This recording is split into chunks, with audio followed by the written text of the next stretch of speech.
Hello class 10 students, welcome to today's online class, and in our today's online class we are going to understand about parallel combination of resistance in chapter 12 electricity. Right now we are going through chapter 12 electricity, जिसमें हमने पिछले classes में पढ़ा कि combination of resistance क्या होता है और साथ में ये जाना कि सीरीज कॉम्बिनेशन ऑफ रेजिस्टेंसेस में क्या उसका डेरिवेशन होगा, उसके कुछ न्यूमेरिकल्स भी देखे। आज हम लोग आगे बढ़ते हैं और जानते हैं पैरेलल कॉम्बिनेशन क्या होता है। तो पहले क्या हुआ उसे रिवाइज करते हैं थोड़ा। हमने देखा था पहले कि सीरीज कॉम्बिनेशन ऑफ रेजिस्टेंस में क्या होता था, when two resistances are connected end to end consecutively then they are said to be in connection of series combination. एक रेजिस्टेंस को दूसरे रेजिस्टेंस के साथ सीरीज में कनेक्ट कर दिया जाए, एक साथ एक लाइन में जब रेजिस्टेंसेस को रेजिस्टर्स को लगा दिया जाए तो ऐसे कॉम्बिनेशन ऑफ रेजिस्टेंस को हम कहेंगे, रेजिस्टेंसेस को कहेंगे सीरीज कॉम्बिनेशन। कैसा दिखता था इसका सर्किट? हमने देखा था ऐसा कुछ दिखता था। बैटरी को कनेक्ट किए, करंट निकल रहा है और जितना एक रेजिस्टेंस से जा रहा करंट उतना ही अगले कनेक्टेड रेजिस्टेंस से गुजरेगा और सेम करंट गुजरकर बैटरी में वापस। मान लो V वोल्ट प्रोवाइड कर रही है battery, V potential difference provide कर रही है बैटरी, तो हमने देखा था कि पोटेंशियल डिफरेंस इन दोनों रेजिस्टेंस के बीच में बट जाता था, बराबर बराबर नहीं, ये डिपेंड करता है वो R1 और R2 की वैल्यू कितनी थी। मगर ये बात थी कि यहां से पता चलता था V is equal to V1 plus V2 और करंट I जो जा रहा है वो कांस्टेंट रहेगा, मतलब I करंट बराबर होगा I1 is equal to I2 के बराबर, मतलब सेम करंट फ्लो होगा दोनों रेजिस्टेंस से। और इसके बाद डेरिवेशन से हमको ये पता चला था रेजिस्टेंस के बारे में। देखो सबसे पहले क्या पोटेंशियल डिफरेंस के बारे में क्या पता चला, that V is equal to V1 plus V2 होगा। उसके बाद पता चला करंट के बारे में, that I is equal to I1 is equal to I2, मतलब सेम करंट फ्लो होगा और ये सीरीज कॉम्बिनेशन चल रहा है। और फिर हमने देखा रेजिस्टेंस के बारे में कि टोटल रेजिस्टेंस इक्विवेलेंट रेजिस्टेंस कितना होगा। तो टोटल रेजिस्टेंस अपने को पता चला था, मान लो R बोल रहा हूं, या फिर मैं यहां पर लिख सकता था, यहां पे लिखना चाहिए था, अगर मैं लिख सकता था तो RS लिखता मैं यहां पे। क्यों? RS का मतलब होता कि सीरीज कॉम्बिनेशन में इक्विवेलेंट रेजिस्टेंस कितना होगा। सीरीज कॉम्बिनेशन में equivalent resistance RS is equal to होता R1 plus R2। RS is equal to R1 plus R2। अगर सिर्फ दो रेजिस्टेंस है तो R1 प्लस R2, अगर जितने रेजिस्टेंस बढ़ाना चाहे बढ़ा ले, R1 plus R2 plus R3 plus R4, जितने रेजिस्टेंस हो सब एक साथ खड़े, सब एक साथ लगे हुए, उसका टोटल रेजिस्टेंस कितना होगा, इक्विवेलेंट रेजिस्टेंस कितना होगा, उन सब का एडिशन। ठीक, तो ये हमने पहले जाना और इसके बाद हमने कुछ न्यूमेरिकल भी ट्राई किए। तो चलो एक न्यूमेरिकल आप अभी पॉज करके, अभी आप पॉज करें, न्यूमेरिकल को सॉल्व करें। एक न्यूमेरिकल दे रहा हूं, इस वीडियो को पॉज करें आप, और एक न्यूमेरिकल मैं ये दे रहा हूं, try to solve this, try to solve it, come on. हुआ pause, try to solve this numerical. Numerical बोलता है a battery of 9 volt is connected in series with resistors 0.2 ohm, 0.3 ohm, 0.4 ohm, 0.5 ohm and 12 ohm, यानी कि 5 resistors are there, 5 resistors हैं, उन सब का अलग अलग रेजिस्टेंस की वैल्यू दे दिया है और पूछता है how much current flows through 12 ohm resistor, कितना करंट फ्लो होगा 12 ओम वाले रेजिस्टर से।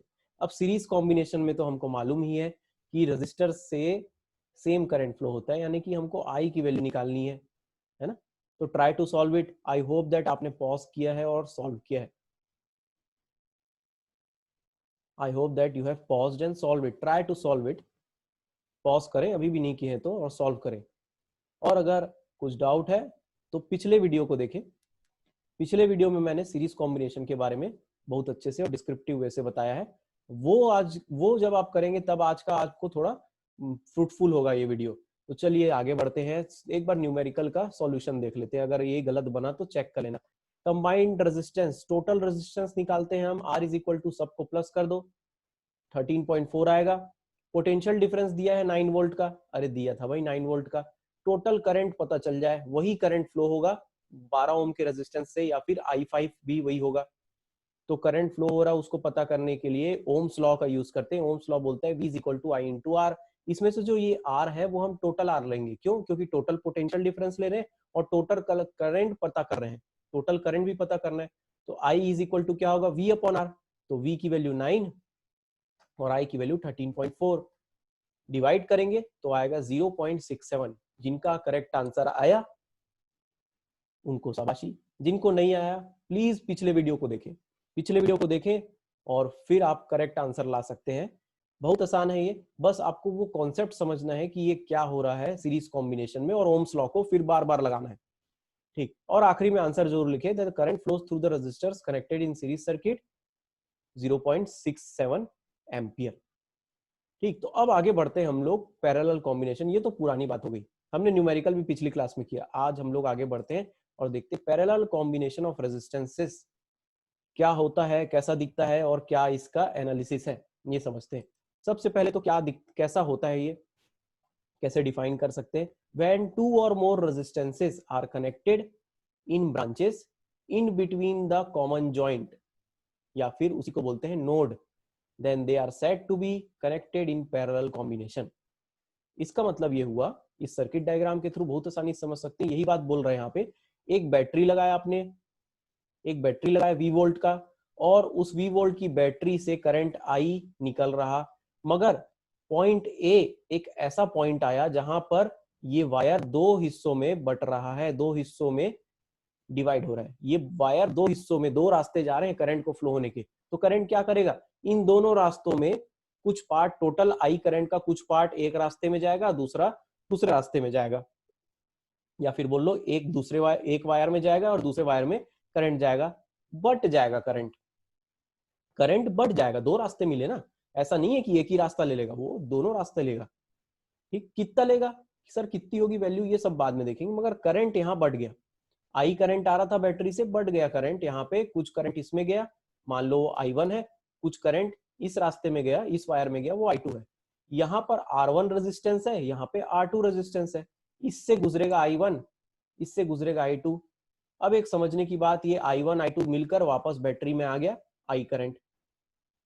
अब देखिए, ये जो V वोल्ट का पोटेंशियल डिफरेंस मिल रहा है बैटरी से, वो ये जो हमारे दो पॉइंट है जहां पर वायर्स बट रहे हैं, वायर्स दो हो जा रहे हैं वहां पर, और जहां पर वापस एक हो जा रहे हैं, उन दोनों को हम जॉइंट्स बोलते हैं। क्या बोलते हैं, जॉइंट्स, या फिर सही अच्छे शब्द में बोले तो नोड बोलते हैं। नोड होते हैं। नोड क्या है, असल में ये दो पॉइंट्स हैं जहां के बीच में, जिन दो पॉइंट्स हैं, ये दो पॉइंट्स, इसके ही अक्रॉस बैटरी लगा हुआ है, इसके ही अक्रॉस बैटरी लगा हुआ है। ये बैटरी जो लगा हुआ है वो V वोल्ट दे रहा है, और ये V वोल्ट पोटेंशियल इन दोनों नोड्स के बीच में अप्लाई हो रहा है। अरे V पोटेंशियल डिफरेंस क्रिएट कर रखा है बैटरी, और यही दोनों पोटेंशियल डिफरेंस इन दोनों पॉइंट के बीच अप्लाई हो रहा है। बीच में और कोई रेजिस्टेंस तो नहीं है ना, देखो यहाँ से ये रास्ते में कोई अभी तक नहीं आया, यहाँ तक कोई रेजिस्टेंस, मतलब पोटेंशियल, ये जो भी पोटेंशियल डिफरेंस क्रिएट कर रहा है वो यहाँ इन दोनों के बीच में अप्लाई हो रहा है। अब इसी पोटेंशियल डिफरेंस को महसूस करेगा R1 भी और R2 भी। इसका मतलब क्या है कि पोटेंशियल डिफरेंस सेम रहने वाला है। यहाँ पे पोटेंशियल डिफरेंस की वैल्यू R1 के लिए भी सेम रहेगी और R2 के लिए भी सेम रहेगी। ठीक, और करंट बढ़ जाएगा, मतलब I1 जा रहा है और I2 जा रहा है, तो I1 plus I2 total I के बराबर हो जाएगा। मतलब यही खेल अब क्या होगा, कुछ अलग होगा, देखते हैं। As the resistors are connected in between the common nodes, दोनों नोड्स के बीच में ही रेजिस्टेंस कनेक्टेड है, इसलिए V is equal to V1 is equal to V2, यानी सेम पोटेंशियल डिफरेंस लगेगा दोनों के लिए, जितना बैटरी प्रोवाइड कर रहा है उतना ही। और दूसरी चीज, करंट स्प्लिट्स, करंट बढ़ जा रहा है, इसलिए I is equal to I1 plus I2। क्या ये बात समझ में? I is equal to I1 plus I2, अरे हाँ अभी तो देखे थे हमने, अभी देखे थे, देखो डायग्राम में I1 इधर जा रहा, I2 इधर जा रहा, वो किसके बराबर था, दोनों को प्लस कर दो, I के बराबर था। बिल्कुल सही, तो ये बात हुई। अभी तो ये पोटेंशियल डिफरेंस की बात हो गई, करंट की बात हो गई, अब बची बात रेजिस्टेंस की। तो रेजिस्टेंस की भी बात देख लेते हैं। चलिए, हम जानते हैं ओम्स लॉ के अनुसार, पहले रेजिस्टेंस की बात करता हूं मैं, तो पहले रेजिस्टेंस के लिए ओम्स लॉ बोलता है V1 is equal to I1 into R1। अरे नहीं, यहाँ घबराना नहीं है सर, ये क्या लिख दिया आपने, नहीं, क्या लिखा मैंने, असल में ओम्स लॉ के अनुसार क्या बोलता है, V1 इज इक्वल टू, अरे क्या बोलता है, V is equal to I into R, ये बोलता है ओम्स लॉ, ये बोलता है ओम्स लॉ। मगर मैं पहले रेजिस्टेंस की बात करूंगा तो भी वही बात होगी, V1 is equal to I1 into R1 होगा। अब देखो यहीं से I1 को अकेला छोड़ देता हूं मैं, यहां पर क्या करता हूं, I1 को अकेला छोड़ देता हूं, R1 को इधर ले आता हूं, तो बन गया V1 upon R1, I1 is equal to V1 upon R1। बहुत बढ़िया, आगे बढ़ते हैं, आगे बढ़ते हैं। यही चीज सेकंड रेजिस्टर्स के लिए क्या हो जाएगी, V2 is equal to I2 into R2, जिसमें से I2 हो जाएगा V2 upon R2। Sir I2 की वैल्यू और I1 की वैल्यू क्यों निकाल रहे हैं, देखेंगे, अभी देखेंगे, आगे बढ़ते हैं। अब यही पूरे कॉम्बिनेशन के लिए मान लो वो जो दो रजिस्टर्स है ना, दो रजिस्टर्स है, यहाँ लगे हुए, यहाँ लगे हुए, पैरेलल में लगे हुए, उनको मैं इक्विवेलेंट करके एक रजिस्टर लेता हूं। मैं बोल नहीं रहा हूं, प्लस नहीं कर रहा हूं, मैं बोला मैं उनका इक्विवेलेंट लेता हूं, जो भी उन दोनों को मिलाकर जो रेजिस्टेंस बन रहा होगा, रेजिस्टेंस की वैल्यू बन रही होगी, उसको एक रेजिस्टेंस मान के मैं सर्किट बनाता हूं, तो total potential difference, total current और टोटल रेजिस्टेंस की बात होगी। ऐसे में ओम्स लॉ दिखेगा मुझे, I is equal to V upon RP। ये RP क्या है सर, ये RP क्या है, तो ये RP जो है ये हमारे काम की चीज है। RP इज इक्वल टू है यहाँ पे equivalent, equivalent resistance in parallel combination, याद रहेगा, यही आरपी है। अरे मैंने दोनों रजिस्टर को इक्विवेलेंट बनाया, उसका दोनों का मिलाकर एक बनाया, मिलाकर का मतलब ये नहीं है प्लस कर दिया, अभी देखना कुछ अलग है, तो वो हो गया आरपी। तो ओम्स लॉ बोलता है V is equal to I into RP, तो I is equal to V upon RP. अब आगे बढ़ते हैं और देखते हैं कि कुछ फर्क पड़ेगा क्या इसमें। हाँ जी फर्क पड़ेगा। अभी देखे थे हमने कि फर्स्ट इक्वेशन क्या बना था, पुटिंग दिस वैल्यू, ये सारी वैल्यू को उस इक्वेशन में पुट करते हैं। क्या था वो इक्वेशन, क्या था, इक्वेशन बोलता था कि I is equal to I1 plus I2। अरे हाँ भाई ये बोला था, है ना, I1 जा रहा था, I2 जा रहा था, वो टोटल तो I के बराबर था, I is equal to I1 plus I2। चलो वैल्यू पुट कर दिया, I की वैल्यू क्या आई थी, V अपॉन RP, I1 की वैल्यू आई थी V1 अपॉन R1, और I2 की वैल्यू आई थी V2 अपॉन R2, रख दिए।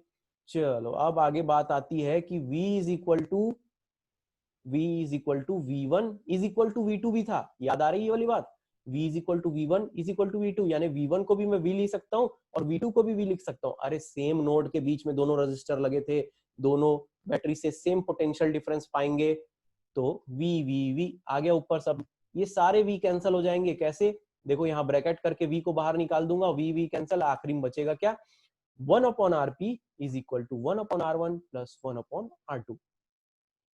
मतलब पैरेलल कॉम्बिनेशन में आप रेसिप्रोकल ऑफ इक्विवेलेंट रेजिस्टेंस प्राप्त करेंगे, प्राप्त करना चाहते हैं तो वो होगा reciprocal of each resistance, sum of reciprocal of each resistance. मतलब आप सारे रेजिस्टेंसेस के रेसिप्रोकल को प्लस कर दो तो वो इक्विवेलेंट पोटेंशियल डिफरेंस के, सॉरी इक्विवेलेंट रेजिस्टेंस के रेसिप्रोकल के बराबर होगा। तो हमें जब भी ये आरपी की वैल्यू पता करनी होगी ना, आप R1 और R2 को पुट करना यहाँ पे और प्लस करना, और आरपी की वैल्यू 1 अपॉन आरपी की वैल्यू होगी वो, और उसको उल्टा कर देना, मतलब रेसिप्रोकल ले आना उसका, तो आरपी की वैल्यू भी निकल जाएगी। करेंगे एक न्यूमेरिकल के थ्रू, अभी समझेंगे हम। चलो ये बात हुई, चलो एक न्यूमेरिकल देखते हैं। क्या यहाँ तक बात समझ में आई, यही बात थी आज की पैरेलल कॉम्बिनेशन में। बात फिर और आगे समझ में आएगी कि हम पैरेलल कॉम्बिनेशन कहाँ यूज करते हैं, वो और अच्छे से हम करने वाले, इसी चैप्टर में पढ़ेंगे हम। पैरेलल कॉम्बिनेशन और सीरीज कॉम्बिनेशन अपने घरों में भी यूज करते हैं और सर्किट्स में भी यूज होते हैं, हमारे टीवी रेडियो सब जगह ये यूज होते हैं, है ना। सो हमें इसे समझना उस समय भी होगा जब हम वो सारी चीजें पढ़ेंगे, मगर अभी के लिए आप बस ये समझिए पैरेलल कॉम्बिनेशन में तीन बातें होंगी। क्या तीन बातें होंगी, पहला होगा कि potential difference V is equal to V1 is equal to V2। दूसरी बात, current I is equal to I1 plus I2। और तीसरी बात हो जाएगी कि 1 upon RP is equal to 1 upon R1 plus 1 upon R2। मतलब एक पोटेंशियल डिफरेंस वाली बात, एक करंट वाली बात, और एक रेजिस्टेंस की बात। ये तीनों बात हो गई, इक्विवेलेंट रेजिस्टेंस की बात। अब हम लोग एक न्यूमेरिकल देखते हैं। न्यूमेरिकल बोलता है calculate the equivalent resistance when two resistances of 3 ohm and 6 ohm are connected in parallel।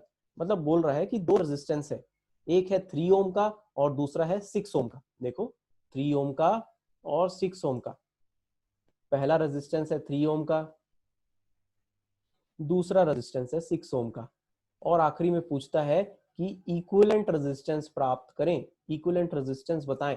Equivalent resistance पता करना है, बहुत आसान है, चलो सॉल्व करके देखते हैं। सबसे पहले तो गिवन लिखते हैं, गिवन R1 मान लो 3 ओम, R2 मान लो 6 ओम, और Rp पता करेंगे। यहाँ equivalent resistance in parallel combination, देखो पैरेलल बताया आखिरी में, ठीक, पैरेलल बताया आखिरी में। तो ठीक है, we know that parallel combination में क्या होता है, 1/Rp is equal to 1/R1 plus 1/R2। हाँ जी, ठीक। एक बात यहाँ ध्यान देखना बेटा बच्चों, यहाँ पर एक नई चीज बता, नई चीज मतलब एक अगली चीज बता रहा हूँ। अक्सर हम लोग ना ये 1/R1 प्लस 1/R2 ऐसे में कुछ गलती कर बैठते हैं। हम अक्सर भूल जाते हैं कि ये जो आंसर आएगा वो 1/Rp की वैल्यू आएगी, है ना। तो हम लोग ये क्या करते हैं, इसको थोड़ा सॉल्व करके फॉर्मूला को थोड़ा सा चेंज करते हैं ताकि आपके लिए जल्दी से याद होने लायक रहे। तो देखो 1/Rp इज इक्वल टू हो जाएगा, हम क्या करते हैं, इसको एलसीएम लेके फिर ऊपर न्यूमरेटर में मल्टीप्लाई करते थे। ये वो करने से अच्छा, अच्छी बात क्या है, आप ऐसा करिए, आप ऐसा करिए, नया देखो दोनों को हम क्या कर रहे हैं, प्लस कर रहे हैं ना। तो सबसे पहले क्या करते हैं, दोनों रेजिस्टेंस के डिनोमिनेटर को मल्टीप्लाई कर दो।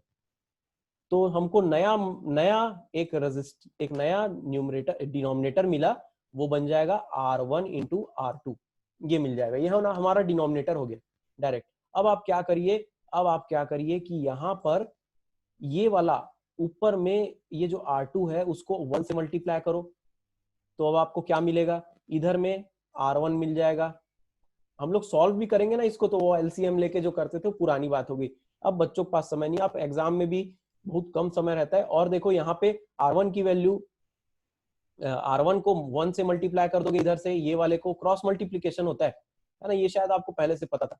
तो हमको इधर मिल जाएगा R1 प्लस R2, ऊपर में मिल जाएगा R1 प्लस R2। हाँ, पहले ये R2 पहले आएगा यहाँ पे R2 और दूसरे में आएगा R1, ठीक। तो ये क्या बात समझ में, आप नीचे डिनोमिनेटर को मल्टीप्लाई करिए और क्रॉस में मल्टीप्लाई करिए, आपका आंसर आ जाएगा। एलसीएम एलसीएम लेना छोड़ो, ठीक है। तो यहाँ पर मिला हमें 1/Rp की वैल्यू मिली R1 plus R2/R1 into R2, मगर ये 1/Rp की वैल्यू है ना।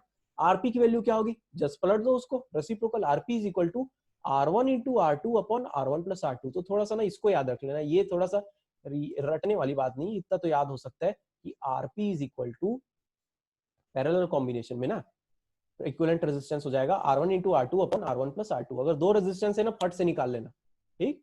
तो चलो वैल्यू पुट करते हैं यहाँ पे, हमको ये फॉर्मूला भी थोड़ा सा इसमें प्रैक्टिस हो गई। Rp is equal to 3 into 6/3 plus 6, यानी कि 18/9, यानी कि 2 ओम का इक्विवेलेंट रेजिस्टेंस होगा। अच्छा, एक बात और समझने वाली, एक और बात समझना, देखो दोनों रेजिस्टेंस का वैल्यू क्या है, 3 ओम और 6 ओम। देखो सबसे छोटा इनमें से रेजिस्टेंस की वैल्यू क्या है, 3 ओम, है ना। और जो इक्विवेलेंट बन रहा है इन दोनों में से, इक्विवेलेंट बन रहा है इन दोनों का, जो इक्विवेलेंट बन रहा है इन दोनों को मिलाकर जो आप एक रेजिस्टेंस बना रहे हैं, उसकी वैल्यू आ रही है 2 ओम, उसकी वैल्यू आ रही है 2 ओम। तो आप याद रखिए कि इक्विवेलेंट रेजिस्टेंस पैरेलल कॉम्बिनेशन में सबसे छोटे रेजिस्टेंस की वैल्यू से भी छोटा होगा। फिर से सुनो क्या बोला मैं, इक्विवेलेंट रेजिस्टेंस पैरेलल कॉम्बिनेशन में जितने भी रेजिस्टेंस हैं उनमें से सबसे छोटा जो रेजिस्टेंस होगा ना, उससे भी छोटा इक्विवेलेंट रेजिस्टेंस बनेगा। इसीलिए तो देखो 2 बना है, 3 सबसे छोटा था, यहाँ पे 3 सबसे छोटा था, उससे भी छोटा 2 बना, ठीक। बात समझ में आई। आंसर आखिरी में बनता है, क्या बनता है भाई आखिरी में आंसर, आखिरी में आप आंसर लिखेंगे, आंसर कुछ इस प्रकार से लिखेंगे कि the equivalent resistance of parallel combination is 2 ohm, equivalent resistance of parallel combination is 2 ohm. Answer लिखना जरूरी है, ठीक। अब ये हुआ एक question, I hope that you have understood. ऐसे क्वेश्चन भी आते हैं बोर्ड में, कभी कभी कुछ मिलाकर पूछ देता है कि आप डिराइव करिए कि पैरेलल कॉम्बिनेशन में रेजिस्टेंस की वैल्यू कितनी होती है, और साथ में एक न्यूमेरिकल दे देगा, 5 नंबर के लिए दे देता है ये, है ना। या फिर 3 नंबर के लिए एक छोटा सा न्यूमेरिकल दे देगा, या तो आजकल एमसीक्यू भी पूछ लेता है, एमसीक्यू में पूछ देगा 4 ऑप्शन दे देगा, 1 ओम, 2 ओम, 3 ओम, 4 ओम। तो बताओ क्या है ना। In that way it is asked sometimes. और मगर एक बात है, सीरीज पैरेलल का कुछ ना कुछ पूछता ही है हर साल, तो ध्यान रखना इसको। ओके, तो एक क्वेश्चन अब अगला क्वेश्चन देखते हैं न्यूमेरिकल में, थोड़ा सा ये नेक्स्ट लेवल का है, ज्यादा कठिन भी नहीं है। इन द सर्किट डायग्राम, हाँ ये ऐसे ना ऐसा पूछता है अक्सर 3 नंबर या 5 नंबर के लिए, एक सर्किट डायग्राम दे देता है और कुछ ज्यादा लिखता नहीं उसमें, सर्किट डायग्राम में बोल देता है, जैसे कि यहाँ बोला है 2 रेजिस्टेंस है 5 ओम के, 5 ओम के 2 रेजिस्टेंस है। क्या लग रहा है यहाँ पे किस कौन से कॉम्बिनेशन में है, पैरेलल है कि सीरीज है? ये पैरेलल में है। कैसे पता चलता है? चलो बैटरी 4 वोल्ट का है, आप खुद करंट बन जाओ, आप खुद करंट बन जाओ, करंट के रास्ते में चलते जाइए, रास्ते में कहीं ऐसी जगह आए जहां पर आपको 2 रास्ते मिले, 2 रास्ते मिले, तो समझ जाओ कि वो 2 रास्ते 2 पैरेलल के ब्रांचेस है, 2 पैरेलल कॉम्बिनेशन ऑफ रेजिस्टेंस के ब्रांचेस है। ये बात समझ जाना, आप खुद करंट बन जाइए। देखिए मैं गया इस पॉइंट पे जैसे पहुंचा, यहाँ मुझे 2 रास्ते मिल गए भाई, यहाँ जा सकता हूँ, यहाँ, तो क्या होगा, करंट क्या करेगा, करंट कुछ पार्ट इधर जाएगा और कुछ पार्ट इधर जाएगा, बट रहा है करंट, बट रहा है, स्प्लिट हो रहा है करंट, मतलब ये पैरेलल कॉम्बिनेशन है। और पैरेलल कॉम्बिनेशन लिखा नहीं है क्वेश्चन में, मगर आपको समझना है, ठीक। अब टोटल रेजिस्टेंस पता करो बोलता है क्वेश्चन में, और बोलता है करंट, ये यहाँ पे बीच में ना एमीटर लगा दिया है। एमीटर क्या करता है, करंट की वैल्यू नापता है, करंट की वैल्यू नापता है। आप करंट बताना है कितना करंट फ्लो हो रहा है सर्किट में, टोटल करंट पूछ रहा है। देखो बैटरी के बाजू में जो करंट निकले वो टोटल करंट होगा। हाँ भाई, इस 5 ओम से मान लो दूसरा कोई करंट जा रहा, उसकी वैल्यू अलग होगी इसकी, मगर यहाँ पर करंट की वैल्यू टोटल करंट के बराबर होगी। चलो गिवन लिखते हैं, गिवन में R1 ले लो 5 ओम, R2 ले लो 5 ओम, और V ले लो टोटल पोटेंशियल डिफरेंस 4 वोल्ट का। 2 क्वेश्चन पूछे, total resistance RP is equal to question mark, current shown by the ammeter I is equal to question mark. चलो आगे बढ़ते हैं, ये सॉल्यूशन को हम लोग वी नोट ऐड करके चालू करते हैं। वी नोट ऐड, सबसे पहले तो आप क्या करिए, टोटल रेजिस्टेंस की वैल्यू निकालिए। ये हमारी स्ट्रेटेजी पहले बन जानी चाहिए। देखो आपको टोटल करंट पता करना है, टोटल पोटेंशियल डिफरेंस आपको मालूम है, टोटल रेजिस्टेंस पता हो जाए तो ओम्स लॉ लगा सकता हूं मैं। तो क्यों ना मैं टोटल रेजिस्टेंस पे पहले ध्यान दूं। तो टोटल रेजिस्टेंस में पता है हमें, अभी अभी फॉर्मूला देखे, 2 रेजिस्टेंस है तो 1/Rp is equal to 1/R1 plus 1/R2, और ज्यादा होता तो प्लस 1/R3 प्लस 1/R4 ऐसे कुछ होता, मगर अभी 2 ही है तो उसी को थोड़ा चेंज कर लेता हूँ। और Rp is equal to R1 into R2 upon R1 plus R2। Sir ये कहाँ से आया, अभी देखे थे, पिछला ही था। Rp इज इक्वल टू, इसी को सॉल्व करके आया है, Rp is equal to R1 into R2 upon R1 plus R2। देखना आंसर वही आएगा। अरे सॉल्व किए अभी, है ना। तो चलो वैल्यू रखते हैं, Rp is equal to 5 into 5 upon 5 plus 5 यानी 25 upon 10 is equal to 2.5 ohm, 2.5 ohm. ये आया इक्विवेलेंट रेजिस्टेंस। यानी कि अब सर्किट कैसा दिखेगा, सिर्फ एक रेजिस्टेंस होगा, एमीटर लगा होगा एक वायर के थ्रू, बैटरी लगी होगी। मतलब अब हम लोग ओम्स लॉ लगाएं तो V is equal to I into RP लिख सकता हूं मैं। V is equal to I into RP, I can write like that, which through which I की वैल्यू हमें नहीं मालूम, V we know already know, कितना था भाई 4 वोल्ट, और RP की वैल्यू अभी अभी कैलकुलेट किए 2.5 ओम। वैल्यू पुट करते हैं, V is having 4 volt, RP is 2.5, इसको डिवाइड करके देखते हैं। सर डिवाइड कैसे होगा, डिवाइड होगा भाई 4 अपॉन 2.5 को मैं 2.5 को 25 अपॉन 10 लिख सकता हूँ। 10 डिनोमिनेटर का डिनोमिनेटर ऊपर न्यूमरेटर बन गया 40 अपॉन 25। अब डिवाइड करिए, 25 बन जा 25, 15 बचा, डेसिमल लगाओ 150 बचा, 6 जा 150, 1.6 एम्पियर आएगा आंसर। यानी कि दोनों आंसर को लिखना आखिरी में बहुत जरूरी है, आखिरी में आंसर जरूर लिखना, एक नंबर या आधा नंबर तो आखिरी में आंसर लिखने का रहता है बोर्ड एग्जाम में। Equivalent resistance is 2.5 ohm, current shown by the ammeter is 1.6 ohm, sorry ohm नहीं है यहाँ पे, 1.6 एम्पियर, एम्पियर आएगा यहाँ पे। क्या आएगा यहाँ पे, सही करेंगे आप, इसे लिखेंगे एम्पियर। यहाँ पे हम लोग लिखेंगे, गलती से मैंने ऐसा लिख दिया, आप ना करें ऐसी गलती, नंबर कट जाएंगे। सर आप क्या पढ़ा रहे हैं, एम्पियर, ए आएगा यहाँ पे, यहाँ आएगा ampere. Okay, 1.6 ampere. I hope you have understood. आज के लिए इतना ही, मगर एक असाइनमेंट भी दे रहा हूँ। ओके, इस असाइनमेंट को सॉल्व करें, और इस असाइनमेंट को सॉल्व करके जो इसका आंसर है आप उसको मुझे कमेंट में लिखें। ओके, इसके असाइनमेंट को कमेंट में या फिर मुझे मैसेज में लिखें। एक बार समझते हैं कि इसका क्वेश्चन क्या है। देखो 3 रेजिस्टेंस दिख रहे हैं यहाँ पे, R1, R2, R3, 5 ओम, 10 ओम और 30 ओम का है, और एक बैटरी लगी हुई है 12 वोल्ट की, 12 वोल्ट की बैटरी लगी हुई है, 12 वोल्ट की बैटरी लगी हुई है, और करंट थ्रू ईच रजिस्टर पता करना है, मतलब हर एक रेजिस्टेंस से कितना करंट जा रहा है पता करो। I1 की वैल्यू, I2 की वैल्यू, I3 की वैल्यू, चलो करो, पता करना total current in the circuit, कितना टोटल करंट फ्लो हो रहा है, यानी I1 plus I2 plus I3, यानी टोटल I की वैल्यू पता करना है, और टोटल रेजिस्टेंस यानी कि इक्विवेलेंट रेजिस्टेंस भी आप पता करिए बोल रहे हैं, बनेगा ये। I hope that you are able to solve it. बस आपको ट्राई करना है, ट्राई करो, गलत सही जो भी होगा देखे जाएगा। You try to give the answer, because this is it for today, and today we have understood that parallel combination क्या होता है, पैरेलल कॉम्बिनेशन में सर्किट डायग्राम कैसा दिखता है, और उसका डेरिवेशन क्या होता है, और न्यूमेरिकल कैसे सॉल्व होते हैं। So this is it for today, keep studying, have a nice day.